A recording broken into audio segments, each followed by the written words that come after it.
Hey guys, it's Angel and welcome back to the channel. Today we're looking at the brand new Aerosoft CRJ.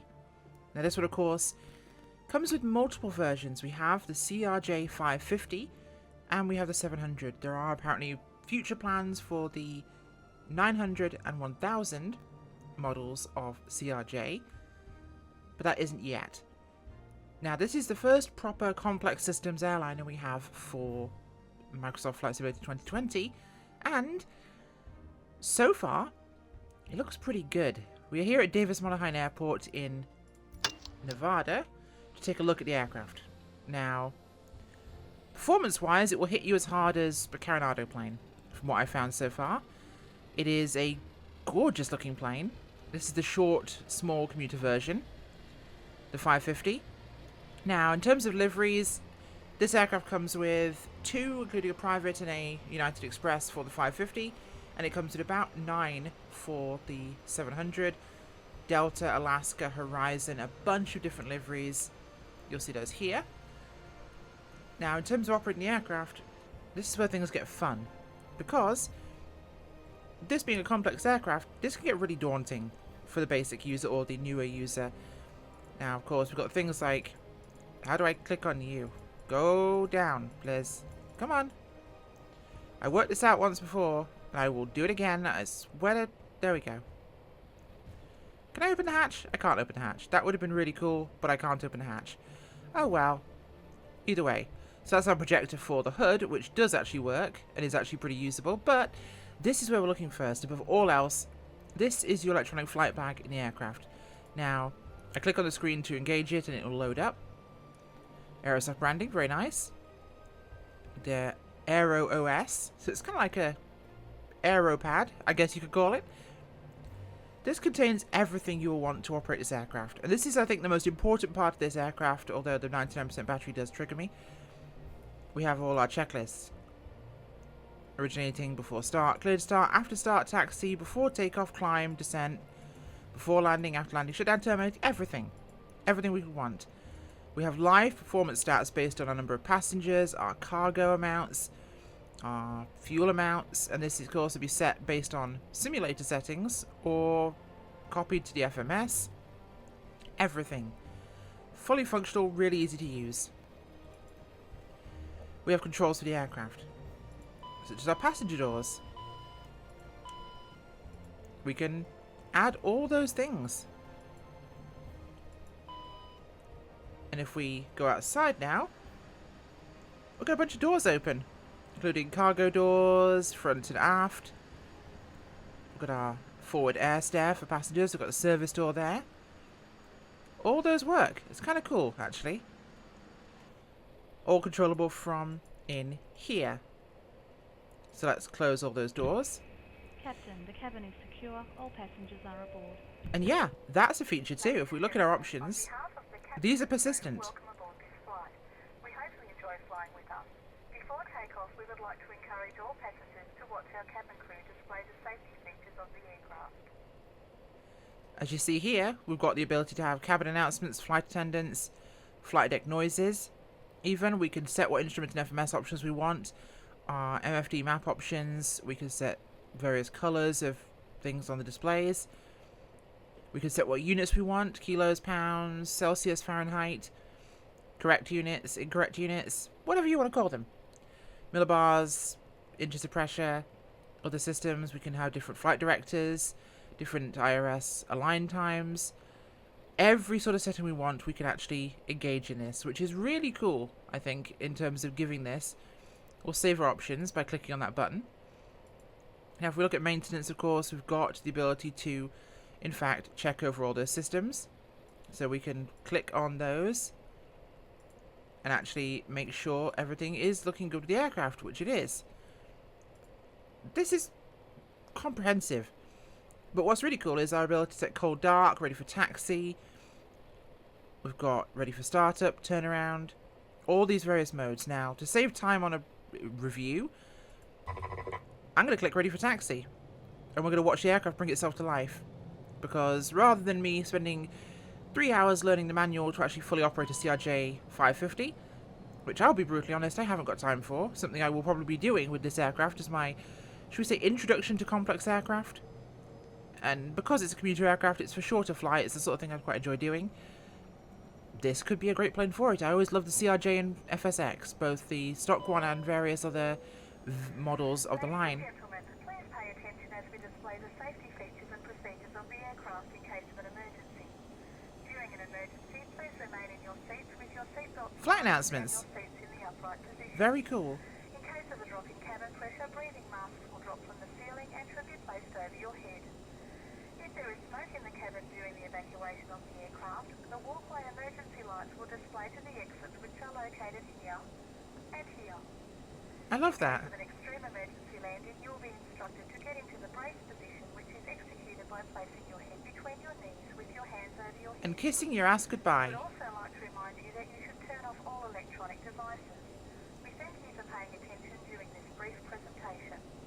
Well, thank you very much. And yeah, it's a very immersive feeling aircraft that really does give me a good sense of enjoyment of being in an airliner. And I think that's one of the most immersive features this can give me, is it genuinely feels like I am in fact in an airliner.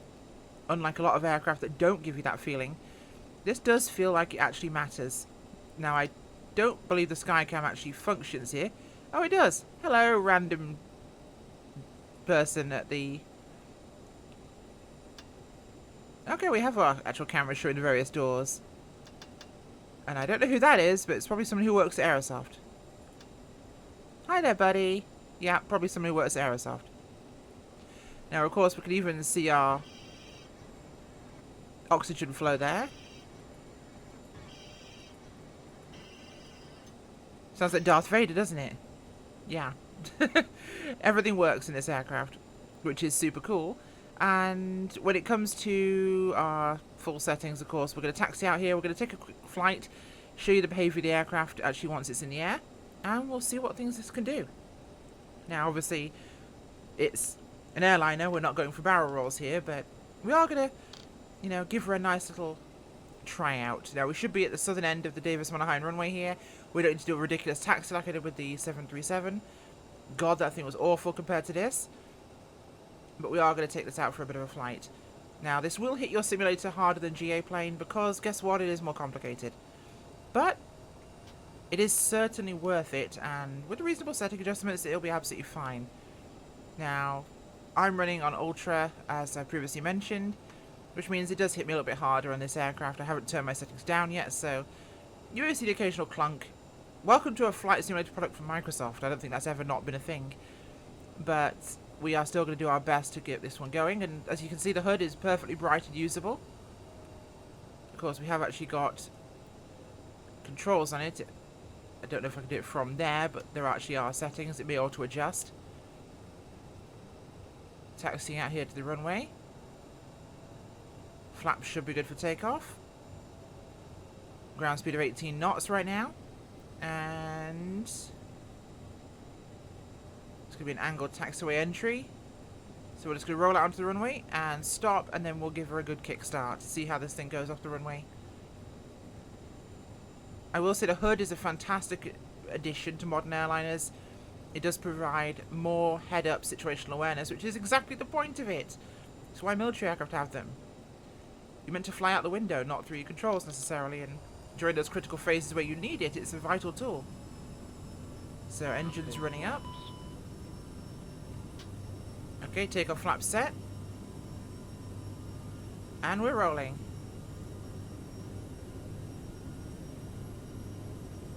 Okay, picking up some speed here, 40 knots. 50, 60, 70, 80, 90, 100. Full manuals, of course, linked with the aircraft. Aerosoft has an incredibly complex manual. And we're pulling away at 140 knots. Climbing nicely. Positive rate, gear up. Easy does it. Let's make sure I get my pitch set here, where I want it to for my climb. Pulling in the flaps. Just adjust that pitch slightly.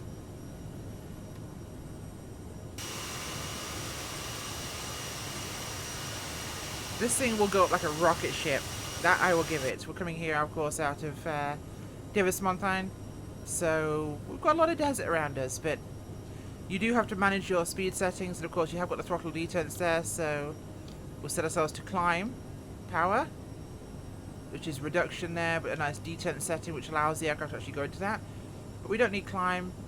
We're just going to knock it back to about half throttle there. We don't want to overspeed the aircraft. Now, looking at my speed, I'm looking at about 200 knots right now, which is exactly about where I want it to be. Ease the aircraft forward, and we're just going to level off here. Nice and simple. Easy does it. Okay, there's the river. Okay, leveling off at about 7,000 feet. Fantastic. Come on, nose down, thank you. Okay, so what views have we got in the aircraft? Of course, we've got our usual heads up, looking out the window. We have some looks towards the MFD. Not a lot of views, but I don't think you need a lot of views in this. Of course, the FMS systems are fully functional in the aircraft. All databases and systems based on the exact world that's currently loaded in Flight Sim. You should be able to load other data to the FMS system. But we have, of course, got all our various functions we would actually want in this. So we can go back to our index, we can go to route menu, we can pilot route list, we can search through all systems and functions, plan our flight as we want to, and you can create whatever you need to do. I'm not an airliner jockey. You guys will probably be the best to know those sort of features. Autopilot functions are standard CRJ, so they work exactly as intended. I highly recommend people go through the manual, of course, before attempting anything like that, because obviously, complex aircraft, you want to know what you're doing. Now, I can't keep looking at this guy's face here on my Skycam, so I'm turning that off. But all aircraft systems, let's look at our performance page. Obviously, it's showing our electronic takeoff, our takeoff stats, I should say, rather than anything particularly live. But we've got our checklist here, so we're looking for our descent checklist. So we have our landing elevation already, fuel's checked. TCAS is not set, but we could set TCAS. If I could find TCAS. Again, laugh at me, airliner people, because to you, this is funny. I'm just an idiot. I think TCAS is down here somewhere. It would be, wouldn't it? Of course, all our radios, navigations, and systems, our flight deck door controls. Everything you would expect works in this aircraft very well. Exactly as you'd want it to. And, well, less of that. If you're looking for a full-on airliner jockey review, this isn't the place, of course, you wanted to go. I'm just here to give you an insight into the aircraft, decide whether you want to buy it. It performs well, it looks gorgeous, and it is certainly a worthy add-on if you're wanting to get into the world of airliners. Now, we're going to turn around and go back. So we're back here, we're on approach to Divis Montaigne runway again, and we're going to go through a descent and final approach to the aircraft. Again, I am a new person when it comes to airliners. I'm not the best person to look to for a review when it comes to the systems of the aircraft. I could go through all those manuals and pages and tell you what I think of it, but at the same time, I'd be the worst source to go to. I'll happily tell you that. When it comes to a GA aircraft, I can give you a good impression of how that system works. I can't with this. There are probably airliner YouTubers out there you watch, and I would encourage you to go to them if you want a more detailed look at the systems. I'm for those people who are on the edge, who might consider buying this, and for $40, or 40 euros, I should say, from the marketplace, or whatever variance it is from the Americans, and this is, of course, available in the marketplace, I am not going to be gentle when it comes to a review for an aircraft at that price. You know, this is an expensive product for the sim, and my question is, does it live up to that?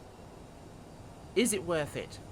Well, whether you want to spend the hours learning the manual to fly this plane, or you simply want to get in, get behind the stick and fly an airliner, I think it checks both boxes. I've gone through some of the systems, I've loaded a flight plan, I've followed a route IFR, and I enjoy it in that regard. It allows you to simply load a flight plan for the sim, or actually plot a flight plan into your FMS. So you can follow a real world flight plan exactly, you can fly this thing by every system in the book, or you can fly this by simply setting ready for taxi and loading a flight sim flight plan and going.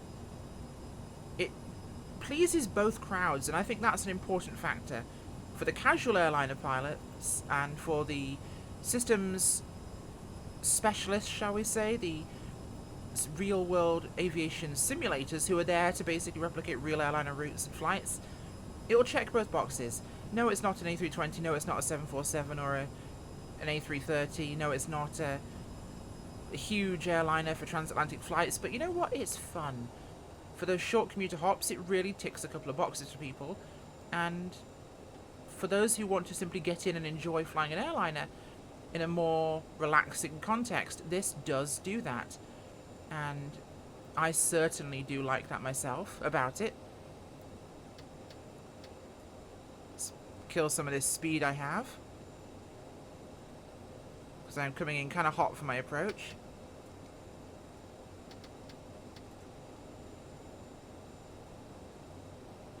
I'm coming in hella hot for my approach. Come on, kill my approach speed, please. Sync rate. I mean, yeah, my sync rate's pretty high, but I'd like you to kill my speed, please. 1,000. Because I'm coming down to 160 knots here on my indicated, and that's a lot faster than I'd like to be, so this is going to be a classic Av Angel. Let's put this thing on the deck at high rates of speed. Up. I came in a little too steep, and I was talking too much, and I ended up flying this thing wrong. But you know what? In classic Av Angel style, I'm going to put it on the deck just right, even though we've already fully deployed the flaps and spoilers. 200. Yes, I'm well aware of sync rate. Thank you, bitching Bob. Sync rate. 100. Too low. 50. Flaps. 40. My flaps are down. 20. Too low. Perhaps not the Flaps. setting it wanted, as it makes me now spring back up into the air.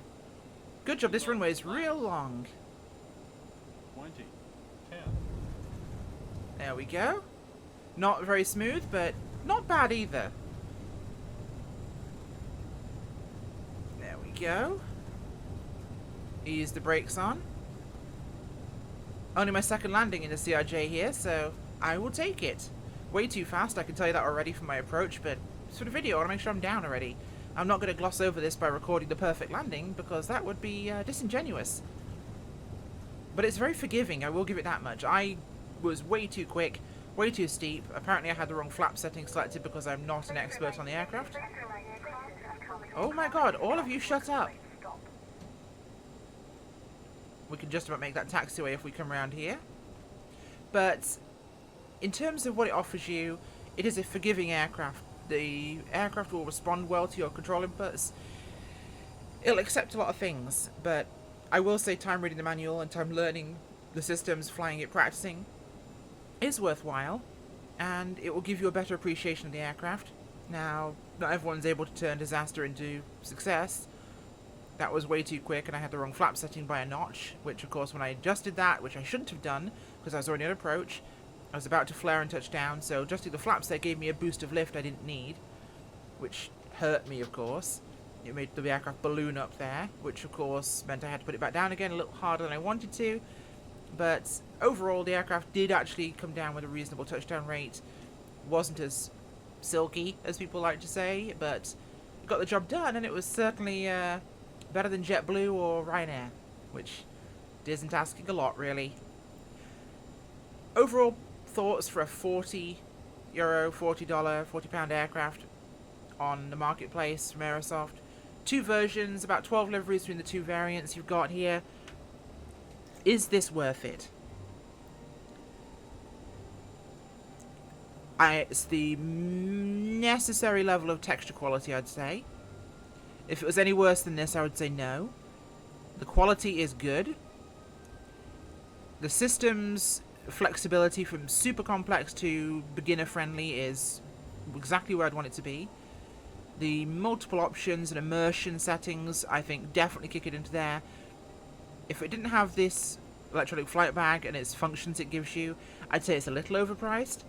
But with this and the fact you can customize the aircraft, get a really immersive experience, set it as you want it, control it easily, and set to multiple flight states, it brings you the checklist straight to hand. Along with how nicely it flies, how good it is for performance considering it's complex. Yes, overall I say this is worth it. It's worth the price. Glad I bought it. No one gives me these aircraft, by the way, folks. I pay for these out of my own pocket. I don't make enough on YouTube at this point to cover the cost of these, so these are literally out-of-pocket expenses. Would I buy this again? Yes, I would. I'd say this is worth it. Hopefully this gives you a small insight, and hopefully you enjoyed the video, folks. So thank you for watching, and I will see you next time. Bye!